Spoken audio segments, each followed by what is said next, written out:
নমস্কার, আমি মৌমিতা।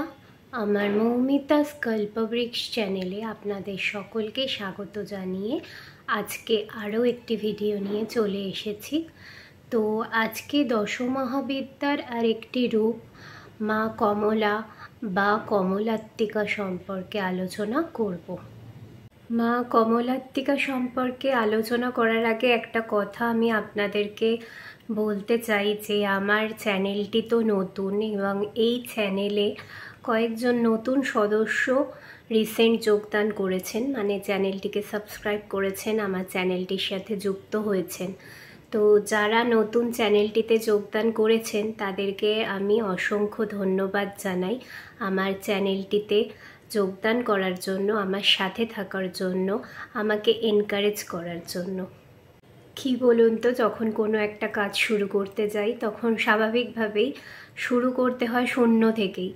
তো আমিও সেই শূন্য থেকেই শুরু করেছি আশা নিয়ে যে হয়তো আপনাদের এই জিনিসগুলি ভালো লাগবে, কারণ আমার এটা প্রচণ্ড একটা আগ্রহের জায়গা। এই মাইথোলজি আমি এই নিয়ে চর্চা করতে ভীষণ ভালোবাসি। তো যারা এই চ্যানেলটিতে আমার চ্যানেলে যোগদান করেছেন আমার সাথে, তো তারা যে এই যে আগ্রহ নিয়ে চ্যানেলে যোগদান করেছেন এবং একজন কমেন্ট করেছিলেন, যারা কমেন্ট করেছেন তাদেরকে অসংখ্য ধন্যবাদ। আপনাদের এই কমেন্টের মাধ্যমে, আপনাদের যোগদানের মাধ্যমে আমার মতো যারা নতুন স্টার্ট করেছে এই ধরনের কিছু জিনিস, তারা ভীষণ উৎসাহিত হই এবং আরও নতুন আগ্রহ জন্মায় যে কি করে আরও এই রকম বিষয় নিয়ে কথাবার্তা বলা যায় এবং নিজের জ্ঞানকে আরও সমৃদ্ধ করা যায়। আর বেশি কথা বাড়াবো না, এইবার মা কমলাত্মিকা সম্পর্কে আলোচনা করা যাক। অমৃত লাভের উদ্দেশ্যে দেবতা ও অসুরদের দ্বারা সমুদ্র মন্থনের সময় দেবী কমলাত্মিকার আবির্ভাব ঘটে। দেবী কমলাত্মিকা ভগবান বিষ্ণুকে পতিত্বে বরণ করেছিলেন, তাই দেবী কমলা হলেন ভগবান বিষ্ণুর লীলা সহচরী এবং বৈষ্ণবী শক্তি। তাই এনার পুজো করা মানে জগতাধার শক্তির পুজো করা। ইনি হলেন ভৌতিক এবং প্রাকৃতিক সম্পদের অধিষ্ঠাত্রী দেবী।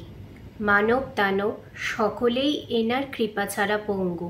সমস্ত দেবতা, রাক্ষস, মানুষ, গন্ধর্ব সবাই এর কৃপা প্রসাদ পাওয়ার জন্য উদ্গ্রীব হয়ে থাকেন। মায়ের রূপ হিসেবে বলা হচ্ছে যে ইনি হলেন সুবর্ণকান্তি। হিমালয়ের মতো শ্বেতবর্ণের 4টি হাতি 4টি সুরে 4টি কলস নিয়ে এনাকে স্নান করাচ্ছেন। এনার 2 হাতে থাকে বর এবং অভয় মুদ্রা এবং অন্য 2 হাতে থাকে পদ্ম।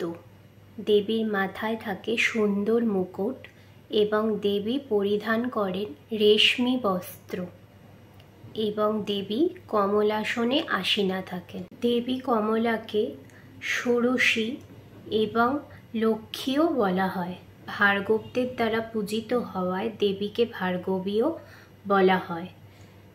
এনার কৃপায় ধরণীর আধিপত্য এবং পুরুষোত্তম ভাব এই দুয়ের প্রাপ্তি ঘটে।